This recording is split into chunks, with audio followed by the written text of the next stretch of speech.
हर्क साम्बाङ चाहिँ मैले यति साह्रो गिर्छ भन्ने कहिले पनि सोचेको पनि थिएन। घरि 48 घण्टाको लागि प्रधानमन्त्री बन्छु भने घरि चाहिँ सुकुम्बासीले लिएर चाहिँ जनता भड्काउने काम गर्ने, घरि तपाईँ होइन के गर्छु घरि के गर्छु भन्दै घरि चाहिँ बालिन शाहको छोरीलाई अरूसँग तुलना गरिदिने, पब्लिकसँग तुलना गरिदिने, दुनियाँ कुरा गर्ने, घरि सरकारले राजीनामा दिए भने तपाईँले दुनियाँ कुरा लेख्दै जाने र दुनियाँ कुरा लेख्न लगाउने।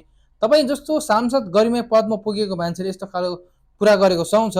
तपाईँले यो बुढा बाजेले त्यो गाली गरेको होइन कि तपाईँको थुतु नै त्यस्तो छ क्या त, त्यही भएर तपाईँले गाली गरेको। तपाईँको दिन हिजोको दिनमा जुन दिनदेखि जेनजी आन्दोलन भयो त्यो दिनदेखि तपाईँको प्रधानमन्त्री बन्ने भोक चाहिँ कहिले पनि हराएन, तपाईँ बन्न सक्ने सम्भावना पनि थिएन र अब तपाईँ सम्भावना छँदैछन्।